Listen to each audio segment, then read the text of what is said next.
ఒక very good news fertility treatment తీసుకున్న వాళ్ళకి, ఎస్పెషలీ ఐవీఎఫ్ అంటే పెయిన్, ఇంజెక్షన్స్, చాలా పెద్ద నీడిల్, చాలామంది భయపడతారు. ఒక ఆధునిక టెక్నాలజీ వల్ల అసలు పెయినే ఉండదు, నీడిల్సే ఉండదు. అలాంటి ట్రీట్మెంట్ మీకు రండి చూపిస్తాను, లైవ్ డెమాన్స్ట్రేషన్ చూడండి. సమ్ ఇయర్స్ బ్యాక్ ఇన్ని పెద్ద నీడిల్ చాలా పెయిన్ ఉండేది, ఐ అగ్రీ. ఈ రీసెంట్గా మనం చాలా ఇన్సులిన్ నీడిల్ వాడుతున్నాం, but at present no needle, no pain. ఎలా ఉంటుంది?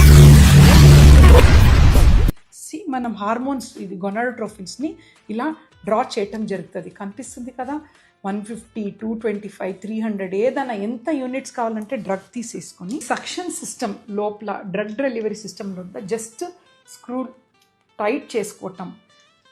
బాగా ఫిక్స్ అయిన తర్వాత ఇది పేషెంట్ స్కిన్ అనుకుంటాం. డెమాన్స్ట్రేషన్కి ఇలా వర్టికల్గా 90 degreesలో పెట్టి జస్ట్ ప్రెస్ చేయటం జరుగుతుంది. చూడండి, ప్రెస్ చేయంగానే ఆ సక్షన్ ఎఫెక్ట్లో 4-5 seconds పెట్టుకుంటే డ్రగ్ మొత్తం స్కిన్ లోపల వెళ్ళిపోతుంది, మీకు చూడొచ్చు. And no needle. సో ఈ పెయిన్లెస్ నీడిల్ వల్ల ఐవీఎఫ్ అనేది మరీ ఈజీగా అయిపోయింది. Without painless same success rate and cost కూడా ఏమీ ఎక్కువ లేదు. This is such a big benefit for patients. Thank you.